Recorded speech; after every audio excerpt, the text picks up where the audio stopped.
Welcome to the KMBest podcast, where we haven't done a cold open in multiple episodes, which I'm very proud of us for. I don't know if this is a cold open really, but I was thinking about calling this episode Cere's Nuts. You know what I mean? Like Cerebro. I was kind of I wanted to float that and see if you had any better ideas for like a similar concept. I don't think it's a finished product. I think it's something to like work off of, you know? You wanted to float the idea, like how these nuts are floating. Yes. Excellently. Excellently performed, Jerry. Well done. Got him, chat.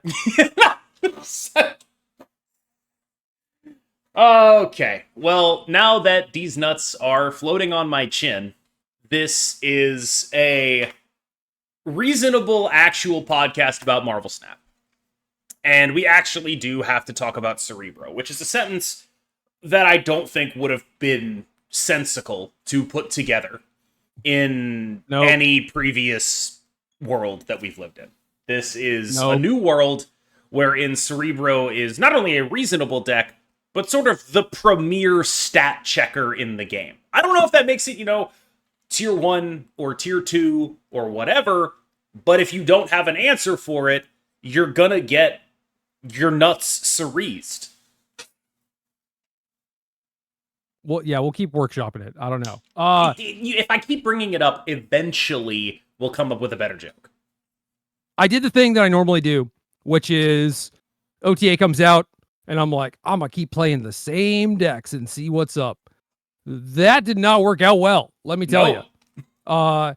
Just the normal, like, oh, I have a rogue in my deck or whatever. Yeah, that turns out that's not good enough. So adjustments need to be made. Cerebro, like, certainly did get a buff, and I knew that, but it was like, oh, damn, yeah, this is actually pretty freaking good.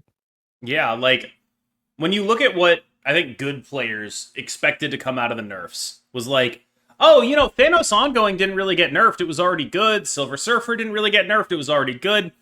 Both of those decks are unironically Cerebro victims. Like, oh yeah, nice 3-drop that gives +2 to your other 3s. Idiot, I give +3. And then in the case of Ongoing Thanos, it's like, nice 6-drop that gives +2 to your ongoing cards. Idiot, I give +3. And then if we're being real, the 6 energy play for Cerebro is giving +6. Like, they're just getting hard stat checked without interaction. Yeah, so what do? So what I've been doing is two things. The first is I've been playing Surtur with Zabu and Surge in it. So you have the ability to get your Enchantress cheap enough to fit into Goose lanes, and then also you get to Red Skull them. Like, you just get to be like, oh yeah, you lose. I have a Red Skull and you lose the game. I'm sorry. And I've enjoyed that, and I've also been playing Thanos with the same Zabu Surge Enchantress thing, but a lot of that has just been like, I'm free rolling because people are still playing Blue Marvel in their Cerebro 2 decks. And if they play Blue Marvel, they lose because they can't protect a Blue Marvel with a Goose, and it has 3 power. And so you turn off the Blue Marvel and it steals all the buffs, and then they die. And if people weren't doing that, I'd be way, way more pressed about what I have to do to beat this deck. Give them a couple days, they'll figure it out. But yeah, it is funny that the most effective and efficient counterplay is pumping your opponent's cards. I had to play around a rogue on my own Red Skull when I played that matchup recently, where it's like, all right, let's do the math. What do I have to do to play around a rogue on the Red Skull, turning the Cerebro back on? Like, that was the situation. It's wild. It is super weird. Are there anything else besides Red Skull that is okay at doing that? Not really. But it's because like everything that would afflict or do negative, they have Luke Cage for, right? So if they start getting greedy, maybe Man Thing takes a huge shit on them, right? But if they're not greedy and they stay disciplined about it and they keep running Luke Cage, which it's hard to do because you have to choose between like Luke Cage and Magic a lot of the time, where it's like, do I want the extra location control or do I want Luke Cage in my deck? Like in an open deckless tournament like Golden Gauntlet 2, I strongly expect there to be more loot cages than magics, but maybe they'll be relying on the threat of other people bringing loot cage such that they don't have to be afraid of afflict or whatever. I guess you could do something along the lines of like vipering the demon instead of the hood. Or Titania, right? Like, I'm sorry, Sure, Titania. Regis Kilbin went out of his way to correct that pronunciation for me. We did a video on you're gonna love this content. It's gonna be so relevant to you. NBA Marvel Snap comparisons.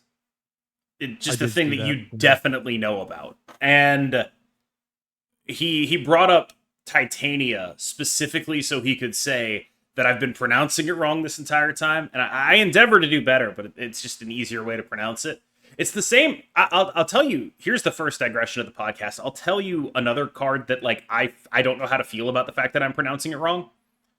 Shang-Chi, because I realize that is how you're supposed to pronounce the name. However, I am 99% sure that is a fake name made up by white people. Like, I do not think that I am being disrespectful to Asian culture by saying Shang-Chi. Because I am 100% positive that in that office, when those white dudes were making up that name, that's what they were saying. True, but then you are honoring the disrespect from the white people from the 60s or whatever.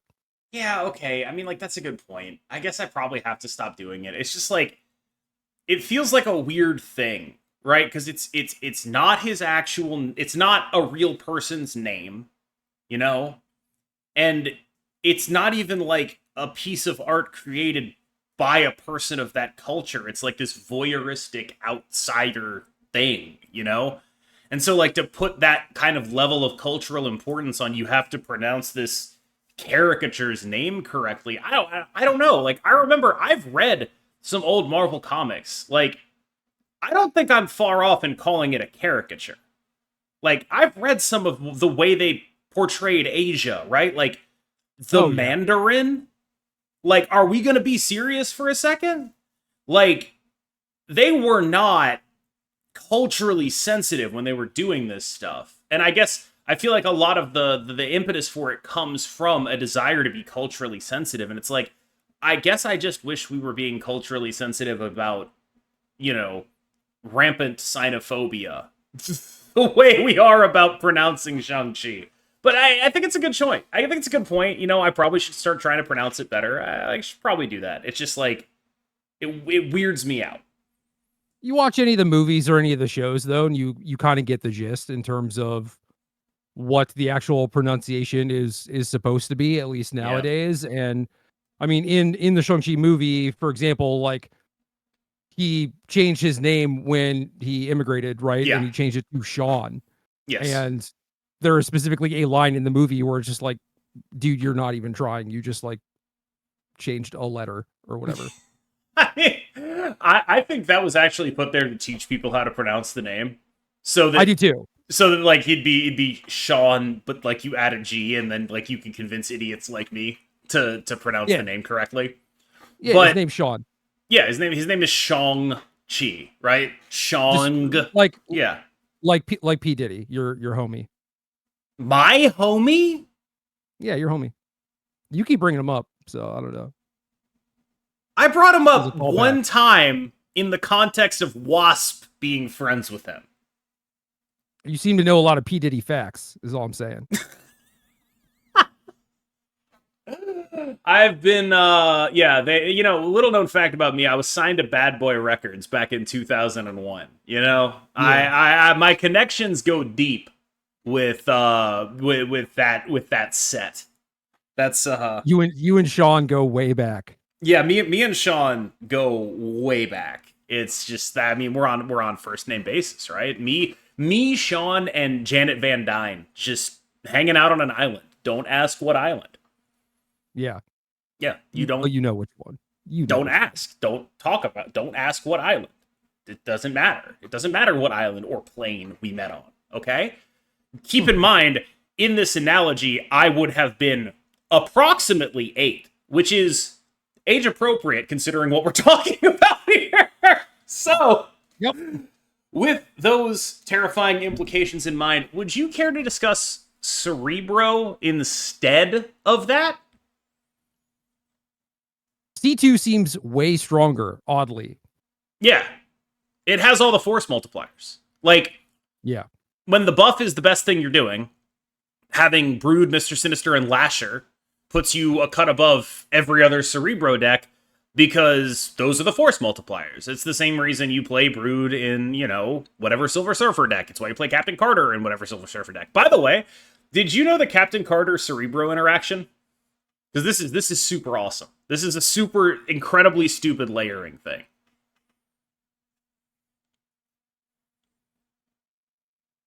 I think the end result is bad.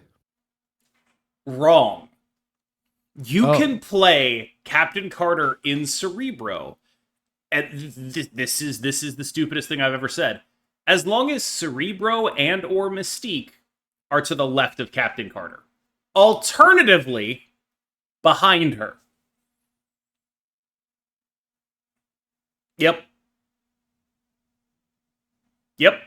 Okay. So, for whatever arcane, ongoing layering reasons are going on, and I suspect they are related to, Ajax doesn't double in the location that doubles. It doesn't count his additional points in that location as part of, the criteria for doubling. You know how, Nexuses work left to right and Baxter buildings work left to right. And so, you can have, a situation where you're ostensibly losing the middle Baxter building, but you're still getting the buff because the only reason you're losing it is because the right Baxter building is the one that they're winning and it's giving a buff to the middle one, but it doesn't infinitely loop. It terminates at some point. That is what's happening with Captain Carter. If you play a Cerebro to the left of her, she will not count that Cerebro's points in terms of the cards behind her. Meaning, she will be able to give those cards points, but Cerebro won't notice that those cards have more points. Got it. Yep, it's messed up. Very cool. Extremely weird.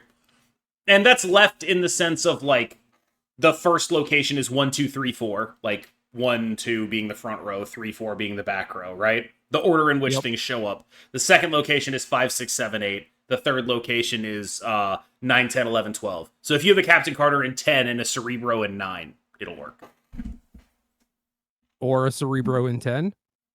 If you have a Captain Carter in 9 and a Cerebro in 10, that's actually bad. What you want to do is get them... the other way it works is you get them behind her so that she passes on, 2 power to them. And then the buffs hit them too. Yeah, that's what I'm saying. So if she's in 9 and they're in 10. If she's in 9... Or sorry, 10, yes. 10 and 11. That works, yes. 9, 10 actually will screw you. 9, 10 bad, yeah. Got it. Yeah, it's a very stupid thing to exist. But it currently does exist. And, the more you know. I don't know how to really do that any other way outside of, don't make ongoings that key off of its own power to pump other things. You know what I mean? Don't make Cerebro. Good advice, probably. So Cerebro is where it is. There is counterplay. There is some pretty obvious stuff in terms of Enchantress, maybe Rogue a little bit. Locations can screw them, certainly. And then you're talking about the Red Skull stuff or vipering a demon or whatever, there's all this weird stuff that can happen. Is there a reason to revert this potentially? I don't think that there is. I think this is okay to exist for now. People just have to catch up a little bit and see how things shake out from there. And it's entirely possible that people try to catch up and it's not really feasible. That's my worry, because a lot of these Cerebro decks are just people throwing value. People are playing badly, they're playing bad builds, a bunch of stuff. That could be me. Yeah. And, I think it's important to note that it's also me. My first Cerebro builds had Blue Marvel in them and then didn't have Goose, and I was like, I think this is right. It was wrong as hell. Like, that's how it happens, right? It's like, it's insanely wrong. It's one of the most wrong things I could have done. But I did it, right? It's incredibly bad. And this is like a learning process for a lot of people when a new deck like this comes out. Like, how do I play it? What do I actually have to do to beat it? Cerebro has never been through this vetting process because it's never been good enough to actually deserve it, right?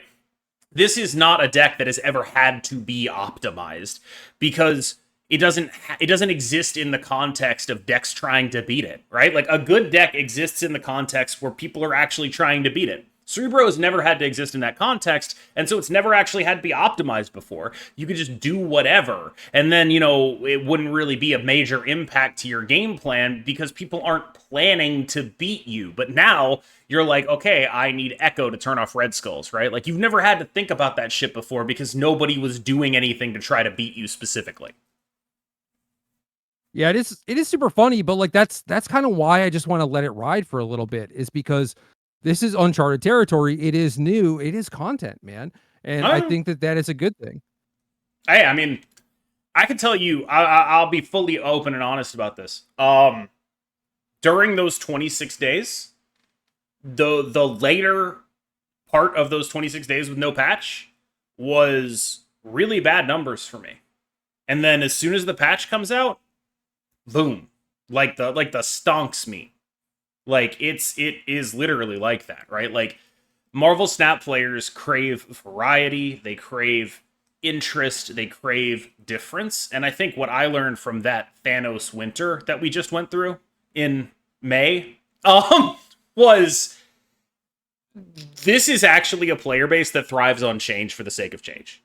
As weird as that sounds, this is a player base that cares deeply about change for the sake of change, about variety for the sake of variety. And so, yeah, I can see this being a good idea. Like, just fire some shots, Just do stuff. Make it. Yeah. It matters more that things are different than that they are balanced by a lot. Yeah, but also by the same token, given that there is that craving for change, don't do the 3 or 4 week no OTA thing ever again if you can avoid it. Yeah, never do that. Yes. And also let this ride, but not for too long. Yep. If this stays like the thing I have noticed the most is don't do this for too long. Don't do anything for too long, But especially don't do an interactive combo deck for too long. Yes, absolutely. Like, you can get a couple weeks out of this. The worst part is, though, because they're doing another OTA immediately after, and then I think it's another 3-week gap. And it's like, guys, please don't do this. One of the funny things about Cerebro, though, it's similar to whenever they had like the odd even stuff going on in Hearthstone, where it's like, oh, this card got buffed, it got a cost reduced, and it was like, well, no, now it's actually a nerf because it used to go in the odd deck and now it's an even card. And similarly here, it's just like the best way to nerf Cerebro is to maybe move a 2-power card to 3-power or something, and that is so funny to me. Make Brood 3-power. Boom.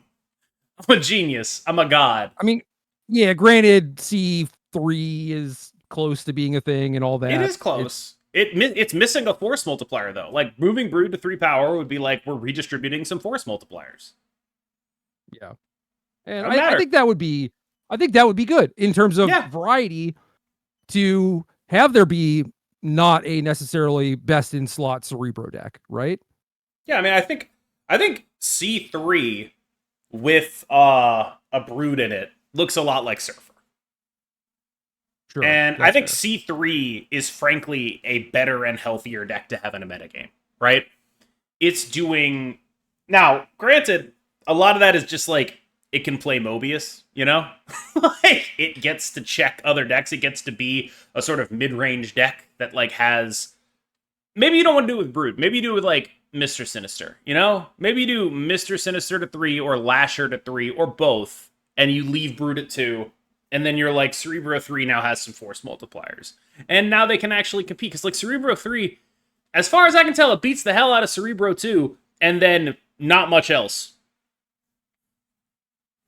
It would be really cool to me if, for example, like C3 could not play Luke Cage or whatever, and then it was like you had like a big disparity between the two where, oh, C3 might be better in a vacuum, but is vulnerable then to hazmat stuff. Like there's more counterplay available to it. And I do think that one way to really shift this metagame up would be to say Luke Cage 3-4. yeah. I Oddly. think that would be I don't know if it'd be a good change, but it would be like, do you want to counter Cerebro? You can do it now. Like, that would go a long way if they felt the desire to do that. Now, keep in mind, I hate Luke Cage more than most other cards in this game. Like, he's up there on my hit list here. So me saying that should be meaningful. Good luck. He's indestructible. I just want to cut him apart into 3 pieces and redistribute his effect to the masses, which is something he should be sympathetic with. The redistribution of wealth. Hell yeah. He's have you? I've read the Ultimates recently, and like Ultimate Luke Cage is like a prisoner who got himself like educated on the inside, and then when he gains superpowers, he breaks out of prison and then goes back to prison to break more people out, and like that's his thing. He just keeps going to prison to like do prison breaks and free people. That's great. He's so goated. He's extremely goated. He's like just a very literature heavy guy too, where it's like Nice. they're having some conversation about like trying to be better people, and he's like, I've got some books you can read. Like it's a whole thing. He's dope as hell. Yeah. That's in the Now I want to new... read Luke Cage's books. This is the Ultimates one? He's in the Ultimates. Okay. Which is it's the Avengers of the Ultimate.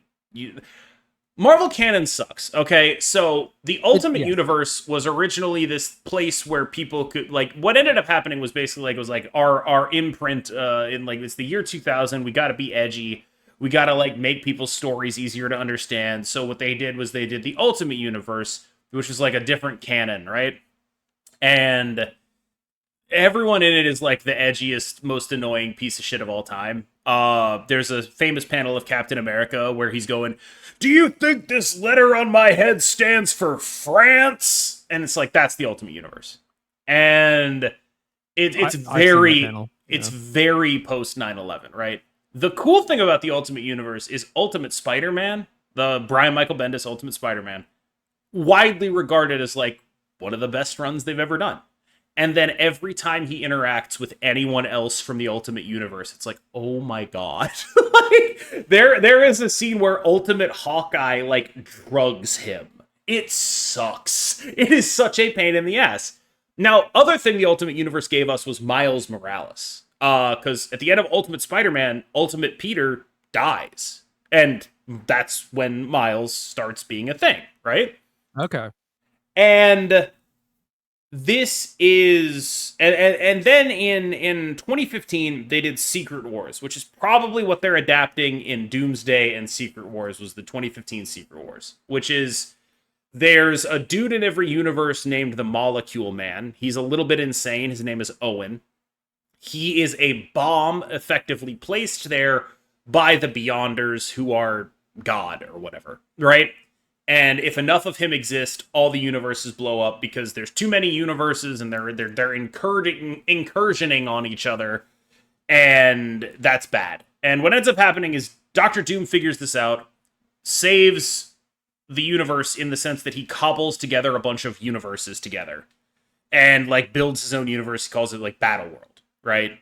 And he rules it as a god king. He like rips Thanos' spine out. He does a bunch of like all this awesome badass shit because he effectively has the power of the Molecule Man. It makes him basically God, right? Miles Morales is the only character to survive from the Ultimate Universe. The only one. The original Ultimate Universe. He makes it over into mainline continuity, saves the world by having a 2-week-old hamburger in his pocket that he gives to the Molecule Man, who was really craving a burger that had just been sitting in his pocket for 2 weeks and or infinite time at the end of the universe. Come on. This is all real. And then is introduced into mainline Marvel canon. The other guy who survives from the Ultimate Universe is Ultimate Reed Richards, who, because everyone in the Ultimate Universe is a vile piece of shit. The maker. Yes, is the maker. Got And it. so the new Ultimates is the maker goes to a universe and remakes it in his image. That's the new Ultimate Universe. And he's like the god king of it or whatever, right? But it is the Ultimate Reed Richards from the original Ultimate continuity, who, along with Miles, only people to survive that original Ultimate continuity after Secret Wars. Do you want Pedro Pascal to be the maker? I think that would be so fucking baller. Like, the thing about Ultimate Reed is he's sort of portrayed as, like, again, everyone in the Ultimate Universe is kind of a shithead, because it's like, you know, like early 2000s edgy shit, right? So, like, the scenes I remember, yeah. When he I was showed 18 around that time. Like, yes. So, like, the scenes I remember with Ultimate Reed Richards are, like, he feeds them water. He feeds the Fantastic Four water made from his piss and doesn't tell them that it's made from his piss until after, because he thinks it's funny. And then the other famous one is, like, Namor is threatening to, like, drown New York City. And he's like, I'll stop if Sue Storm kisses me. And Sue is like, absolutely, 100%, I will do this. It's not even a question. And Reed is like, what? And she's like, not even a question, Reed. And then Namor is like, you have to mean it. And then there's this scene, and Namor looks at Reed, and he's like, she meant it. And it's like, yeah, okay, man, I get why you're the maker now. Like, Jesus Christ. It's just a generally bleak and shitty universe, the only two survivors of which are Reed Richards in a cuck chair and Miles Morales. Yeah. That's what we got. And the new Ultimates, though, is really good. It's really good. Fucking good. There's the Ultimates, which is Denise Comp. Amazing. And then there's Jonathan Hickman does the new Ultimate Spider-Man. Also really good. It's just a bunch of Where good do I shit. know his name from? Hickman? Oh, you know him from everything. He was Krakoa. Like, he's done a million things. Like, you know him from straight up everything. He is like one of the major guys. Cool. C3? C4? Mid, outclassed by C2 down thanks to scalers. C4 is the one that is the coolest, but also, like, because you're a Prodigy deck, right? The main things you get are Esme and Prodigy by being C4. If you're a Prodigy deck, you're playing Cerebro out early. Bad. Bad. It's just bad. You just, like, it doesn't work. Like, so you end up with a deck that probably has more power than the others, but by its own nature exposes its power to interaction more. And I feel like the right way to play these decks is as conservatively as possible, because what you do is so strong that it doesn't matter if you, like, double it or whatever, or triple it. Like, yeah, okay, triple Cerebro, that's sick, but also, like, is it that sick? Yeah, you don't need it. I mean, dude, especially when your stuff has double the base power of C2, right? It's like you're also just putting out more points naturally, I think. I mean, minus, like, the Broods and the Sinisters, I suppose. But yeah, kind of silly. It's a little silly. Like, it's not the least silly thing in the world, but the other silly thing is, like, oh, I've doubled my stuff in Cerebro 4. Oh, all my lanes are shangable. You run into that one too, where it's like, it just by its very nature, despite being the coolest and most interesting of the Cerebro decks to me, it lacks the force multipliers. It has force multipliers, but its force multipliers require you to play Cerebro, right? And then it also is vulnerable to more tech stuff just by the nature of the deck, which sucks, because, like, what C2 does really well is it has all these force multipliers, it has reasonable counterplay options, it has some location control. C3 has a lot more, and frankly a lot better cards, but no force multipliers. And then C4 just opens itself up to all the tech cards that are already trying to beat you, like Red Guardian, Enchantress, and Shang-Chi. Makes sense. And that's sort of my take on the Cerebro decks right now, where that's mostly why C2 is the good one, as it were. I'm currently rank 97. I feel like this is a good time to use Cerebro to hit infinite for the first time in my life, and Yeah. also possibly ever. Yeah, maybe ever, depending on when the next patch is, right? Like, so I am tempted to think that this might be an okay thing to keep around, but I just wish there was like a more specific solution to it. You know what I mean? Yeah, I do too. I mean, blow up Luke Cage certainly goes a long way. Then there's more Mm-hmm. counterplay. That's not necessarily the ideal solution either, because then you just have a bunch of like, I don't know, silly hazmat business running around. And Yeah. I would rather that there be multiple different ways to attack it versus like, well, this is the good thing that does numbers, and then this is the thing, the exact strategy you have to play in order to beat it. But I guess I don't know. You could maybe just start playing hazmat in random decks too. Maybe that's not the worst.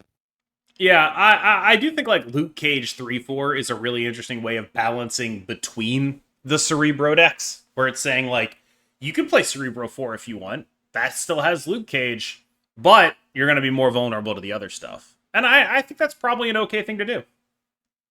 Yeah, I mean, especially if they are opening themselves up to like they're playing the Cerebro early. That's Red Guardianable, Rogueable, all that sort of stuff. And then all your lanes become Shankable as well. You have some amount of protection, but you're vulnerable to different things. I think that that would be a good mix. I would like that. I agree.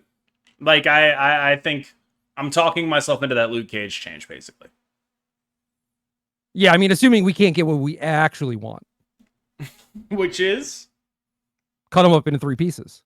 right. Yes. No. I would like to be cut up into 3 pieces. I do think that's what Cerebro should be right now. Good news. I can actually officially announce that I will be casting the second Golden Gauntlet. Hell yeah. I'll be part So of the casting team, I should say. okay. So what is the deal with that? They decided to do a one-off just to see how it went, and now it is becoming a semi-regular thing, or what's the deal? I have no idea. I'm just a caster, dog. I have no extra knowledge of behind the scenes stuff when it comes to that. Like, I just straight up am unaware. Okay. I am generally under the impression that this one happened very quickly because people at Second Dinner were happy with it. Okay, cool. I mean, love to hear that. Yeah, no, I mean, like, my impression is there are people who are happy with it. They like how the first one went. They'd like to do another one. They're enjoying this process, right? Do you feel like there's room for, like, how many of these do you feel like is the right number in a monthly setting? Because I was surprised by how fast this one came about. Me too. I saw a thing for it. I was like, oh damn, that was a quick turnaround. They had to have known, like, okay, if we clear these metrics, we are going to do at least another one. But I also feel like if you make a sequel, you are maybe looking at making a third. Do your cat rules. She's so cool. Her mouth is like falling open a little bit. Yeah, just getting She's those so cheek comfy. scritches. She's so comfy. She's blending in with my shirt, which is nice because she sheds a lot. So white shirt's really helpful here. But yeah, no, I mean, obviously I'm grateful to be brought back. I was worried I wouldn't be for a little bit, where it was like, because all I got was good feedback on the casting, right? Because all I got was people saying like, you did amazing, you did really good, we were really happy with it. And then they announced the second one, and I didn't know what was happening. So I was like, am I involved in this? Please let me be involved in this. I thought I did a really good job. And through a combination of getting on my knees and begging, and apparently actually being pretty okay at it, I will be at least involved in this one. I do worry, though, because it's like, there are so many people who deserve this spotlight, too. And because it's like, obviously, I want this for me. I want to be a caster. I want to be the competitive Marvel Snapcaster. That's what I want. But I don't want to take spots away from other people, especially if they deserve it and get the shine. So it's also worth talking about the co-casters that we'll have on the broadcast. Binks and Teebs. Dope as hell, both of them. And I hope that there will be more open spots in the future as these go up. Because like obviously I'm self-interested, right? I want to do the casting, but I don't want to be the only person doing it, you know? Yeah.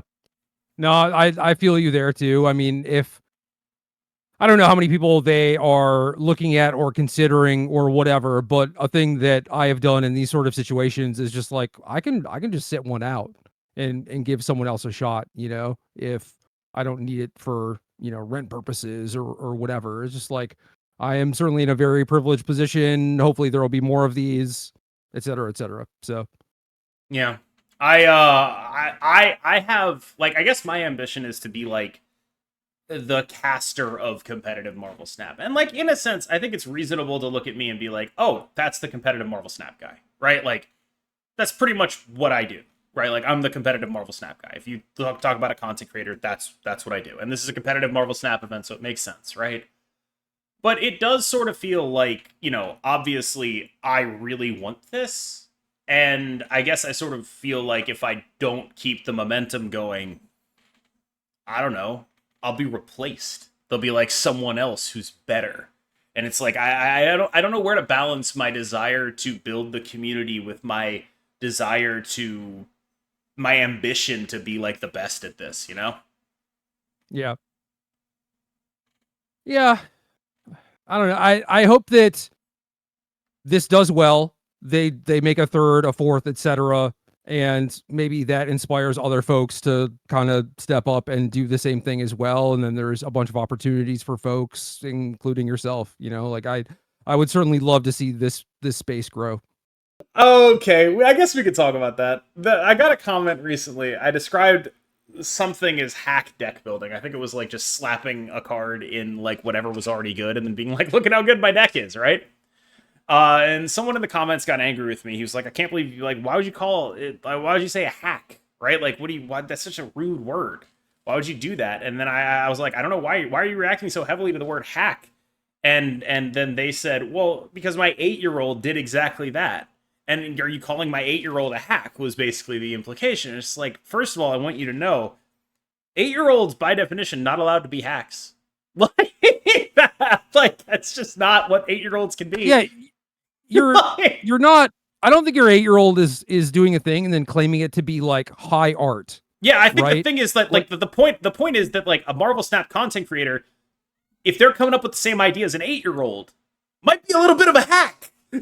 Maybe that's where 8-year-old is just like, I don't know, like I should be praised for being able to like navigate this UI. Yes. Dude, the 8-year-old came up with the 8-year-old correctly identified these cards these are move cards, and this is Zorn, and Zorn goes with move cards. That's awesome. Your 8-year-old is not a hack for correctly identifying that. A Marvel Snap creator might be. Yeah, it sounds like your 8-year-old is maybe a gifted child. Yes. You know? This your 30-year-old cool.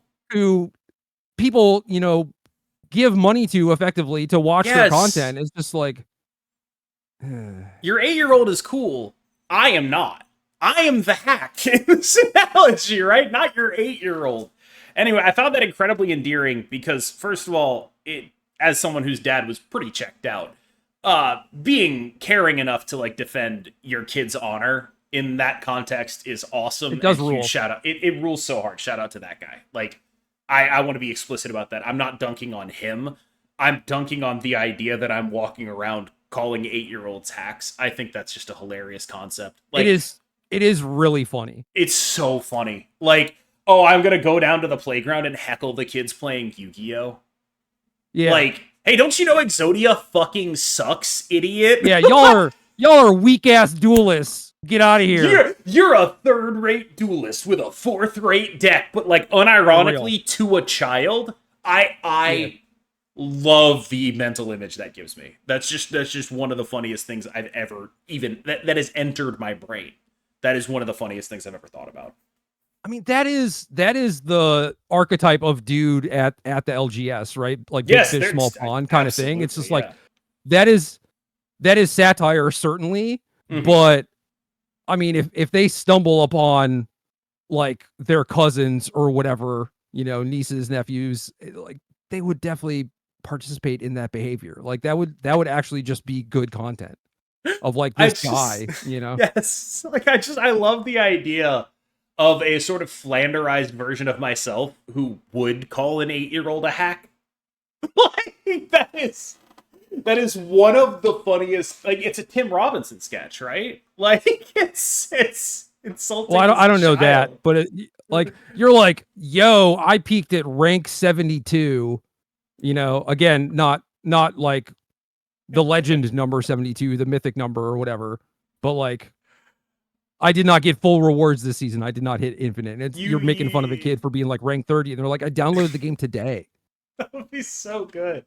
I love that conceptually. It makes me very happy. But I do want to reiterate, shout out to being a dad who gives a shit. Yeah. Like, I was in Indy last weekend and saw a dude who used to be my roommate like a million years ago, and met his kid for the first time, who I don't know, was 8 or something. Yeah. I didn't even think about how I could call the kid a hack, but now I just missed opportunity. Now you've lost the minus EV kind of situation, right? But yeah, we're just sitting around chatting. Kid pulls out a Switch. I'm like, yo, what are you playing? You know, and my friend Kyle was like, I mean, easy money's on Minecraft. And I look and it's just Minecraft on the screen. I was just like, yeah, you're a good dad, Kyle. I'm not surprised. Yeah, and you call him a hack because he should be playing, I don't know, Dark Souls. It's like you fucking idiot kid. You have no taste. Yeah, calling kids casual. What'd you do? Go on the App Store and just download the #1 game? That's another really good one, is calling kids casuals. Yeah, you filthy casual. Yeah, so generally, when I talk about, like, disliking a deck or, like, things of that nature, just keep in mind, my comments, they don't apply to 8-year-olds. But the second that motherfucker turns 9, it's on. Oh, we go in. We go in. On. But yeah, seriously, children do not apply. I get horrified by the idea that there would be children watching my content. Get out. Go do, I don't know, what do kids do? Go, like, talk to girls. They yearn for the minds, KM. Go talk to girls, but, like, in a non-objectifying way. Go make a friend who's a girl. That's my advice for you. Not bad advice. Turn this off. I feel like, well, yeah, certainly do that, but I don't know. I feel like I don't have many friends from, you know, middle school, high school, or whatever to this day. And it's like, I feel like if I were just friends with women, that would have been different. Like maybe some of those friendships would have persisted, but just like, you want to be friends with like young boys? That's not going to last. That's not going to be a good friendship. Yeah. Well, what are you want to be friends with young boys? Diddy? Come on. Dude, that's another really funny concept, is like, imagine being in like 4th grade now and like having a peripheral awareness of like Diddy and Epstein or whatever, and it's like you talk to a 3rd grader and all your friends are like, what the fuck is wrong with you, Diddy? Yeah. Yeah. Dude, non-zero, that is probably happening, which is like 100% that is happening. Like there is, but I remember being 4th to 8th grade. I was maybe the worst person on the planet during those ages. Believe that. From 9th onward, I was like more just you, but just no. From 9th onward, I was more just pathetic. But like that age range, just the worst person on the planet, as far as I can tell. I do think it is funny that is probably happening, but I do like the fact that there is like awareness about it potentially. Yeah, it's just like yeah, you know, don't accept candy from strangers, don't get into vans, like if don't sign with Bad Boy Records. Yeah, if Pup Daddy comes to your school, or like Jared from Subway or whatever, maybe something's a little scuffed. Oh God, I forgot about Jared from Subway. It's well, I was in Indiana last weekend, so his name came up because he is from there. Okay, I'm sorry, I'm unaware of the birthplaces of famous sex criminals. Yeah, so I don't know. My buddy brought up the fact that a person he knew was hanging out with Jared from Subway. I was like, oh yeah, he is from here, isn't he? Wait, like hanging out currently? Like your buddy knows a guy who's currently hanging out with Jared from Subway? Was back in the heyday of the not good stuff. I feel like I have several more questions for your buddy. My friend is not friends with this guy. I That was see. kind of the point. He I was like, see. well, there are all these bad things, but also he hung out with Jared from Subway. I'm like, got it. Yep, Yeah, I get why y'all are not tight. that's crazy. I That's have no further crazy. questions. I just feel like that doesn't make any sense, right? Because like normally, like you could be like, oh, I understand why someone hung out with Diddy, right? There's a bunch of money. He's famous, bottles and models. But Jared from Subway, I don't really get it unless you were like, had mutual interests. Like I don't know why you'd be hanging out together. It's weird. It's like what are you getting out of that? I don't get it. You guys are probably like actually friends. It's weird. All of that I think is to say we still don't have a better joke than Cerie's nuts. There's got to be like a bro joke. Some don't weird know. callback to some 20-year-old YouTube video or something that would be super cringe. Oh, right, like don't tase me, bro. Oh Like yeah. don't Cerie me, bro. Like some terrible like that. That does feel like it'd be awful. Like I do think it fits the criteria of just like someone sees that and they're just like, I will never click on this video. I'm going to go throw up right now. That's really what I'm aiming for with our thumbnails and titles on this channel. I feel dumber for even having seen this. Now Yes. I'm going to click on it and see exactly how many brain cells I can just incinerate in an hour and a half. Yeah. I aim for I feel dumber for having heard that with about 30% of my jokes. Like, sometimes I'm trying to be funny. Sometimes I want to make you feel stupid for even thinking there would be something funny involved. Yeah, that has mostly left me.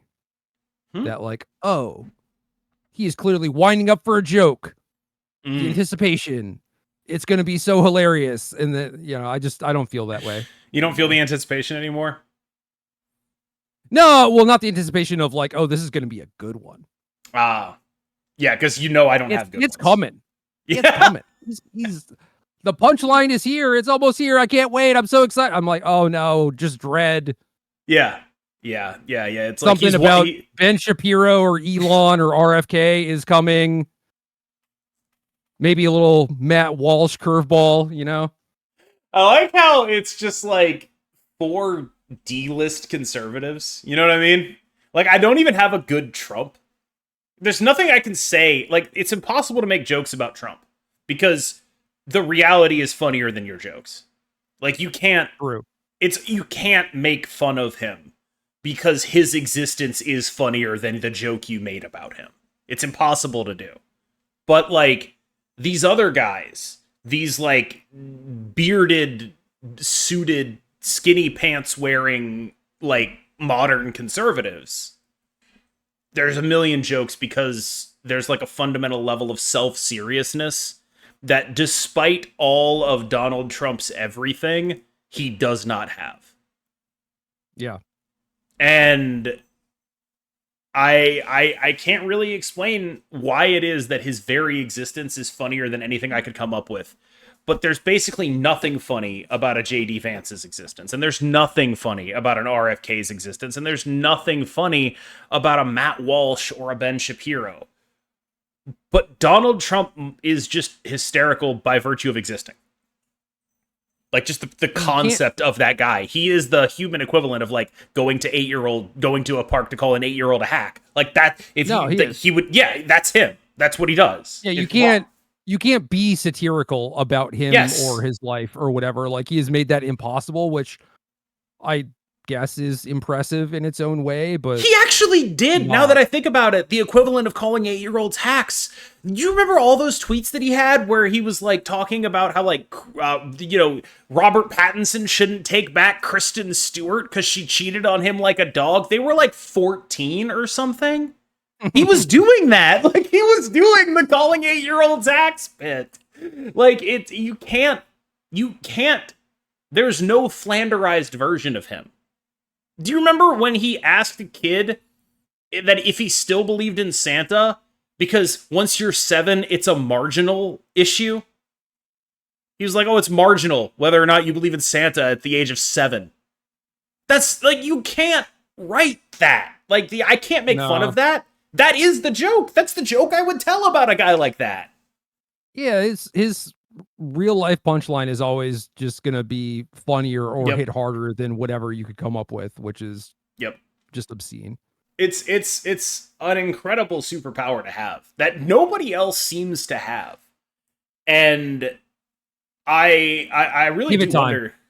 I've never seen anyone else with, like, you look at his kids, no sauce. Donald Trump Jr. might as well be JD Vance. Just like a weepy, bearded, skinny suit wearing loser. Nothing there, you know?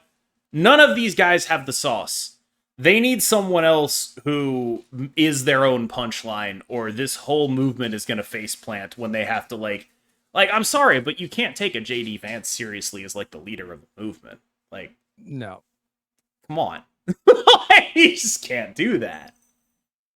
They all have, like, the one ridiculous thing that they're known for, you know, like banging a couch or whatever. And it's just like, or killing the Pope.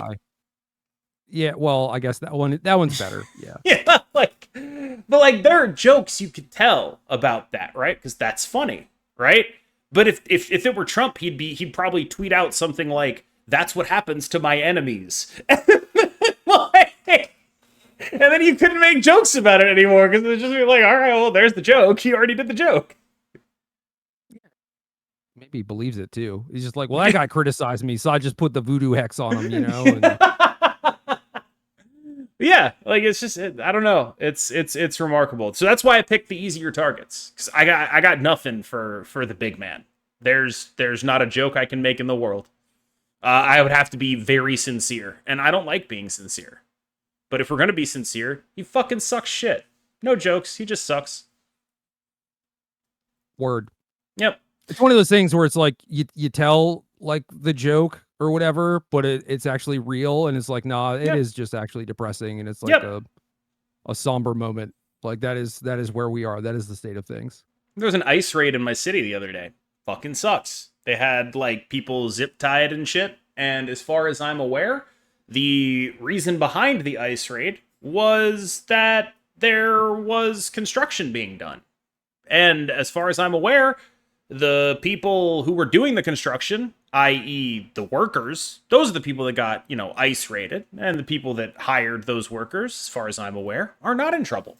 And that feels like just sort of the way things go in this country, where the people who are at the bottom doing the most important shit are the people who are constantly victimized, and the people who sit in air-conditioned offices and do absolutely nothing reap the benefits of that victimization over and over and over and over and over.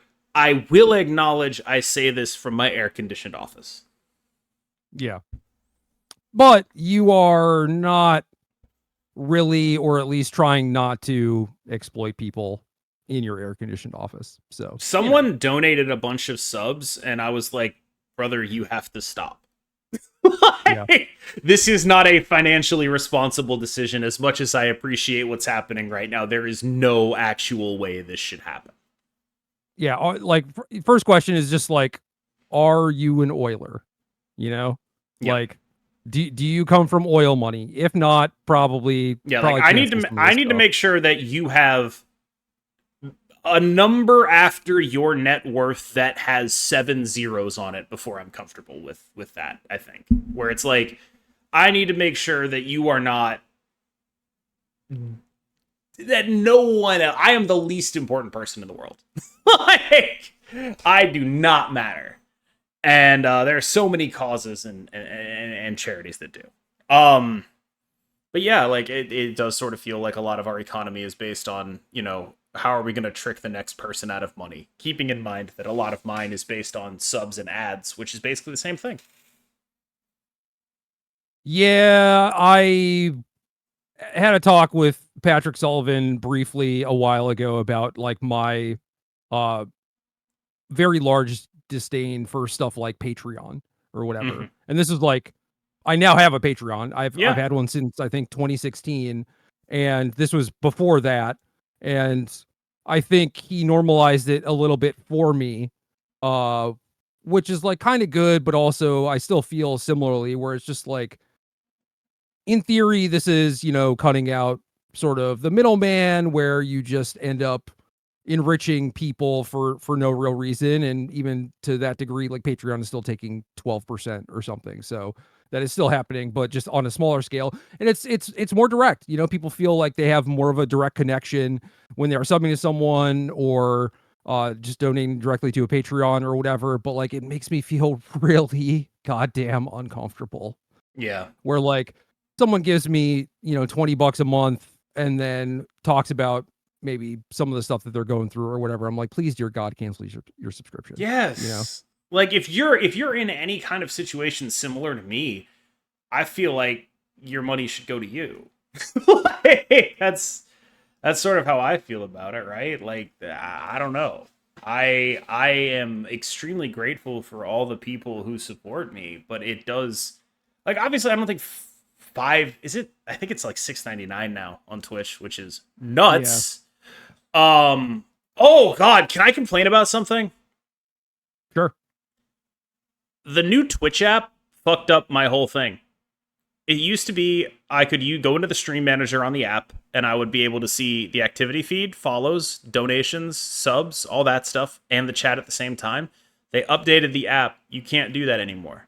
Now your stream fucking autoplays. You can't get two things on the screen anymore because one of them is guaranteed to be your stream autoplaying. And you can turn off the autoplay and you can turn off the thing, but it'll still autoplay and you can't replace it on the stream manager on the mobile app. So now I do not have a second screen. Yeah. I was going to say, I mean, I've been bugging you for a long time to just like get a PC or at the very least get a second monitor or something, and now Twitch is maybe forcing your hand on that. It's kind of weird. It's pissing me off. It's an unbelievable, like, when is the last time you got an app update and you were like, oh, that's a good change, I'm glad they did this? Like, literally the last time I can think of was the Marvel Snap Economy rework. Sure. Yeah, I mean, that's a thing where it's like, oh, you've changed the fundamentals of like how this game works, and you've done it in a good positive direction. Like there are certainly like quality of life changes that have happened in games that I play or whatever, but anytime it feels like they mess with the UI UX or anything along those lines, it's like, why did you do, like, did you not talk to anyone? I feel like what's happened is everything is metrics now. Everything is like you look at even Marvel Snap, right? They're doing these little pop-ups, right? For the shop. I bet they have a metric that's like how many times people open the shop. And so it's like once you design your things to the metrics stop being a useful metric. Like, once you, like with Windows, right? Like there's probably like a metric. One of the things they've done is they put like an AI integration into their thing. And it sucks for me specifically because one of the things that I use very often is there's a little button on the right side of the taskbar and it minimizes all of your windows. I have 75 windows open all the time because I have multiple Chrome profiles and they're all open all the time. And that is exactly where they put the AI button. They took away the functionality to shove their shitty fucking product in my face. And it's like, I lost functionality in this trade. I now no longer, like I had to do a bunch of work to get my button back. And it's just like, for something I didn't even want. It just happened that way. And so, like, it was clearly designed for whatever metric, right? Like, it was just like, we need a metric that's like AI clicks. So where can we put this on the taskbar? And they put it in a place that was already being useful. And they made my shit worse. Every time I get a new computer, I try to delete Cortana. I just try to see if I can murder it. Do you know, like, that the search on Windows doesn't search your documents, it searches Bing?